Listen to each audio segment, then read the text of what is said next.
Good morning, everyone, and welcome to the Quantum Leap Morning Leap session for Tuesday, November the 1st, 2016. Happy November, everybody.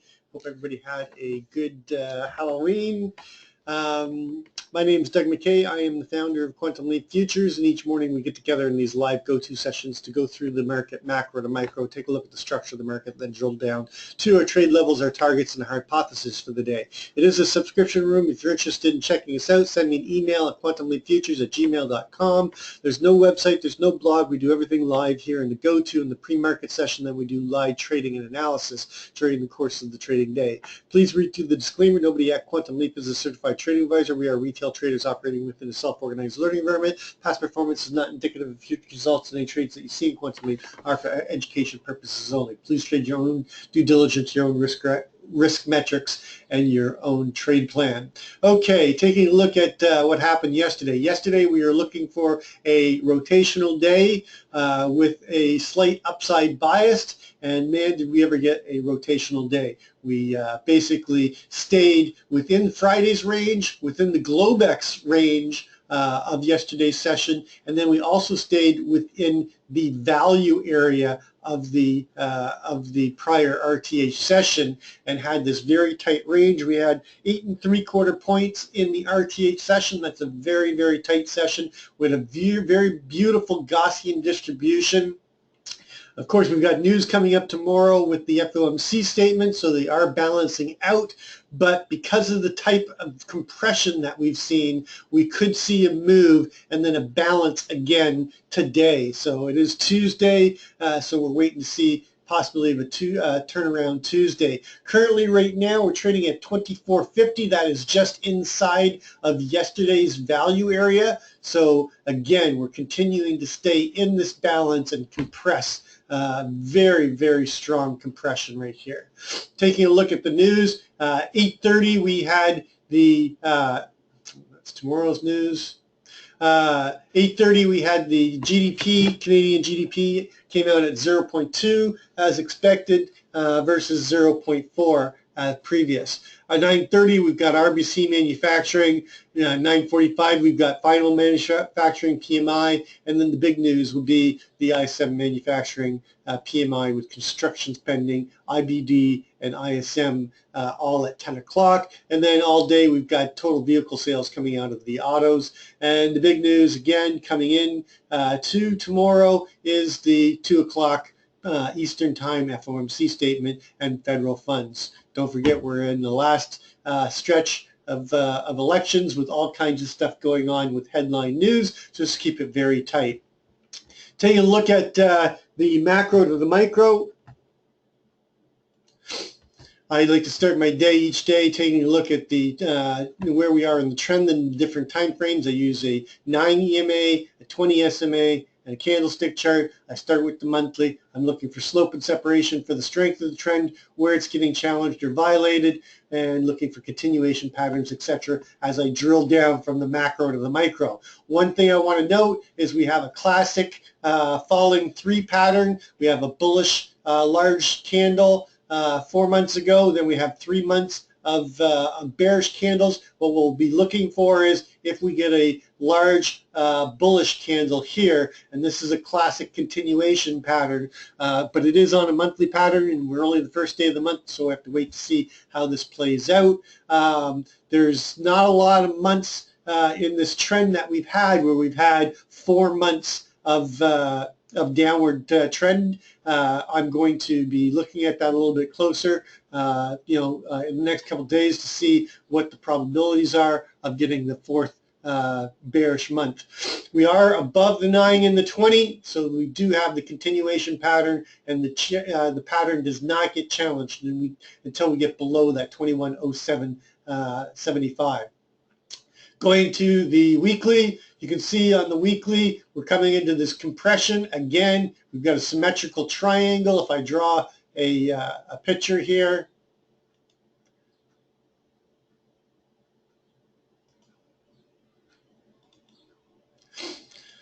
we've got a classic symmetrical triangle, and again the breakout you're looking for is below the 21.10.10. but I still think the 2107 is what you want to be looking for. We're below the 9 and the 20, so we do have a possible start of a downward trend on the weekly.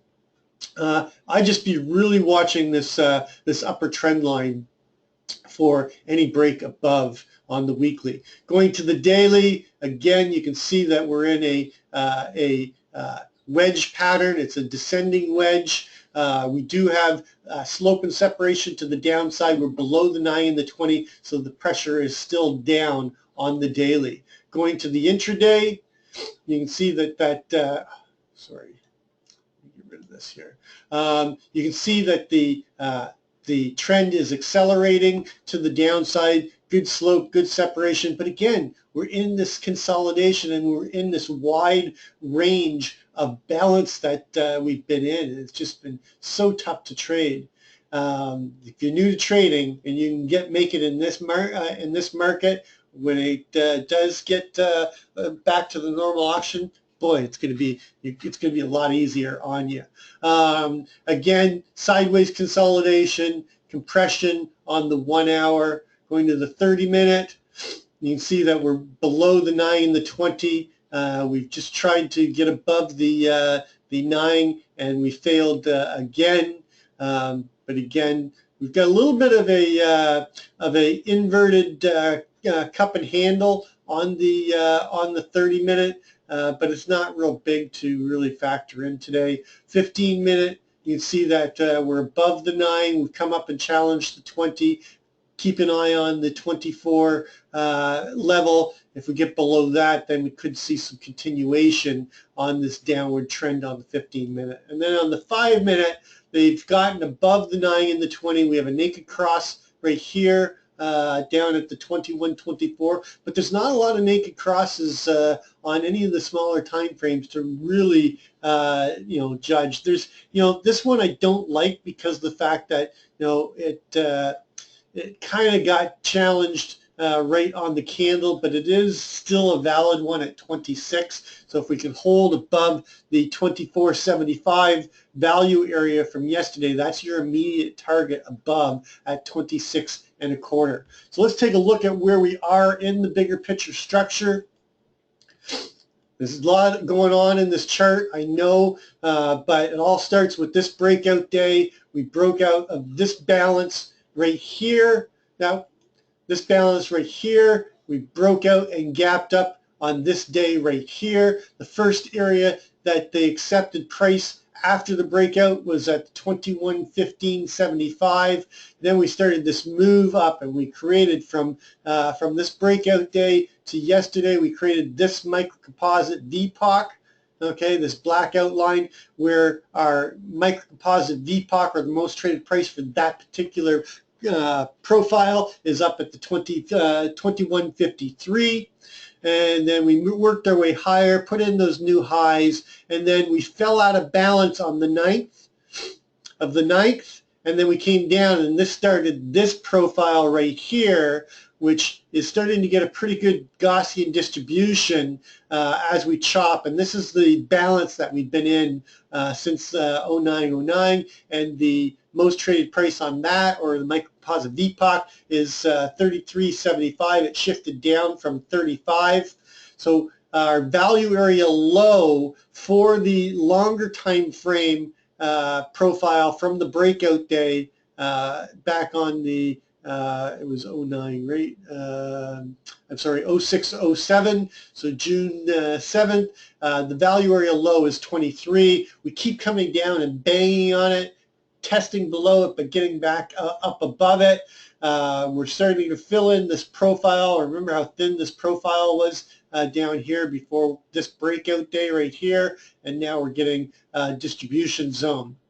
The last 3 days have been a bearish trend down with 3 down trend days, and we found value within the 3 days at the 20.75. We've got our naked VPOC from yesterday at the 21.20 1/4, but the 3-day most traded price is the 21-20-75, and now we're back inside of the longer term value area. The shorter time frame from the breakout to the 9th, that value area is right at yesterday's VPOC. So this is going to be a critical support level for us at the 2120. We need to hold that and need to hold inside the longer time frame value to get the continuation move up into the 2750, that naked VPOC at 26.25. First resistance going to come in around the 2129.75, and then if we get above that, look for them to continue up towards that 35. We still have that Friday week high up at 35.25.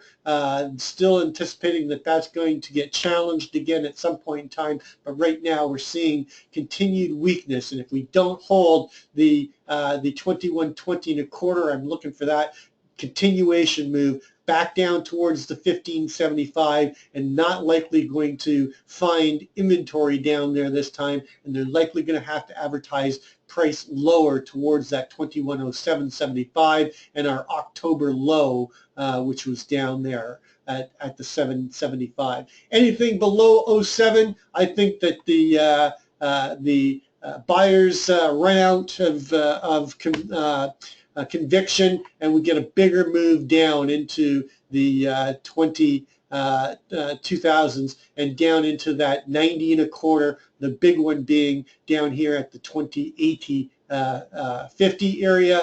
That's my next big target below if we don't hold the 2107 area.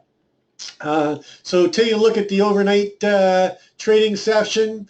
Again, pretty tight. We've got a double distribution with the LVN at 25.75. We're trading right now at 25. Our trade level is going to be the 21.25.75, or basically the open of the prior day at RTH session at 25.25, but it's got to encompass all the way down to the value area high from yesterday with very strong Gaussian distribution. So if we get back inside of this value area is going to act very, very strong as a balance zone, and we're likely to traverse the whole value area down to the value area low down here at 20.25.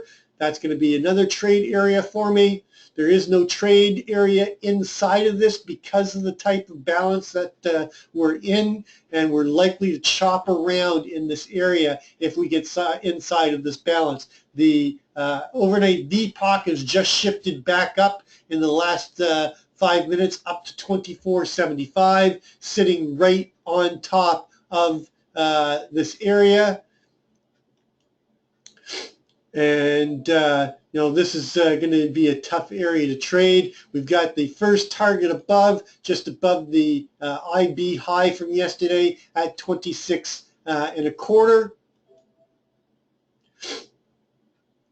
And there's really not much to do until we get above the 27.75, targeting that 29.30, which unfortunately is going to be another trade area and a possible resistance. But once we get above there, then it's going to be a little bit easier. I'm going to actually change this to our overnight high, because our overnight high is the 29.50, and we're going to target that and use 30.50 as the trade area, and above that I'm targeting that 35.25 and that week high up there. Our daily ATR target is running at 1889. That's the 20 period daily full session. So off of the low overnight of 21.21, we have 1889. Our daily upside ATR target is 2139.75. So this gets moved up.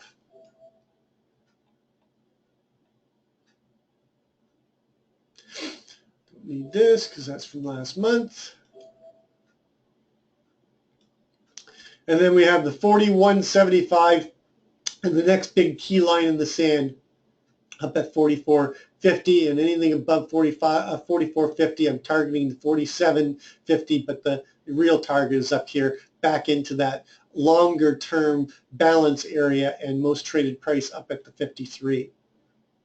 Below us, we have our overnight low, of course, right sitting on top of our VPOC, ticker 2 above our VPOC, with the naked VPOC, down here at 2075. Oh, it's not naked on the RTH session, sorry about that, but it is yesterday's VPOC, which is naked. And then below we have that 19. This is a week low at the 19. We have a week low in 1975, 19 and a quarter. And then the immediate target below the 19 area. I don't need this anymore, do I? We have a 27. Nope, that is done, so we can move that out of the way. Extend this out. And our first target below here is going to be that 1575. There's really nothing below us other than that. And then we've got the 1250 range low, and then our daily downside ATR target off of our overnight high of 2950 minus the 1889. Sorry, just want to verify our overnight high hasn't changed, right? It's still 29. I'm sorry. Where'd my Globex chart go? There it is. 2950. 2129.50 minus 1889 are down.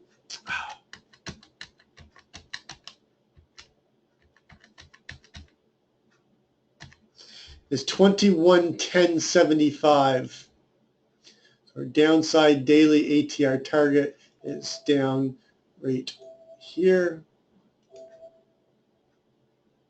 And then below that, we have our October month low and the next key line in the sand. Below that, I'm targeting the 0350. Key support at the 2100, 98, 90 and a quarter, and then the big zone right here, down here at the 2085. Just taking a quick look at the flex levels. September low is down at the 1050 as well. And this gap zone all the way down here. There's really not much showing us on the flex levels. So let's go to our hypotheses. We now have our levels to watch. And again, these levels are just to give us guidelines of over-unders and where we'd be looking for longs versus shorts. We're always looking for a probability setup to go along with them, but we know quickly if we're wrong above or below. So we're currently trading 25. We're going to be opening up, we still have 20 minutes to go. We're going to be opening up inside of range, just outside of value, or considering that we're only a couple ticks away from the value area, we could open up in value. So basically, I'm looking for an open auction in range. And my main hypothesis is a open auction, a move down into the value area, a trip through value area, and then I'm looking for responsive buyers to step in somewhere down here in the 20 area to 19 area, and then a rotation back up through value into the 27 area, chop in the upper distribution here, and then break out and push up through in towards that 30 area, chop up here after taking the overnight high out, and push through up into our main goal today on Hypo 1 up here in 35 and a quarter.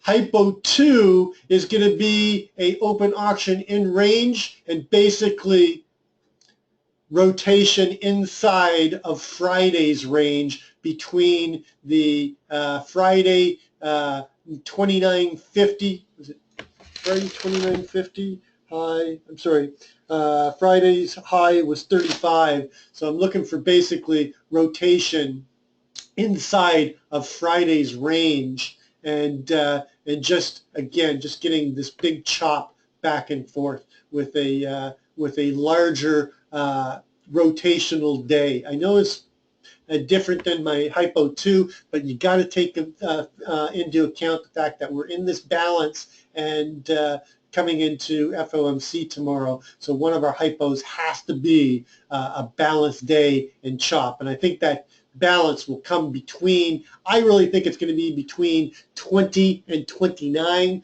but we can't rule out the 35. So hypo 2 is an open auction in range and just chop and back and forth rotation, coming down and testing the 20 area and probably coming up and testing the 29 area.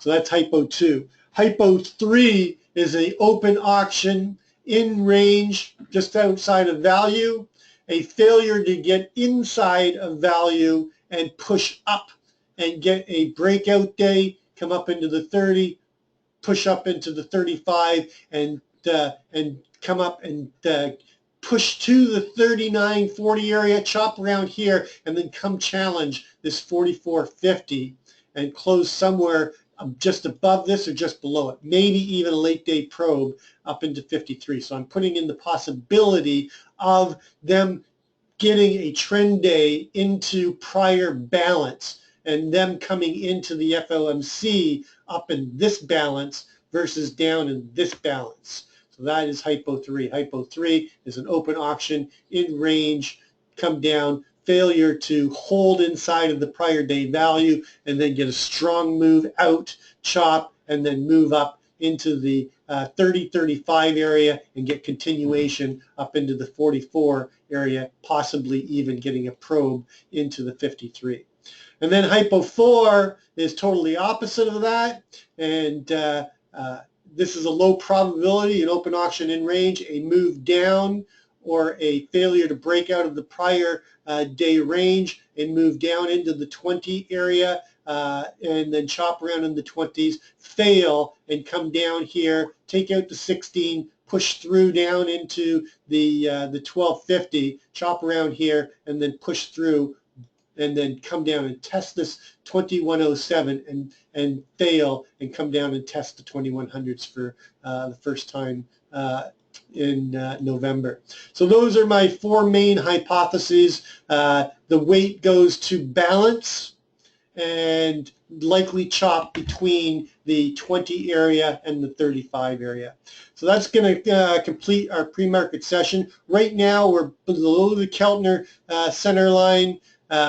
That takes us up into the 26 and a quarter naked VPOC. If we can't get above that, look for them to fail there and push down towards that 20 area. Sorry, it's a little bit of a longer session and I kind of messed up on the first try. And as always, trade well, trade safe, and we'll catch you on the flip side.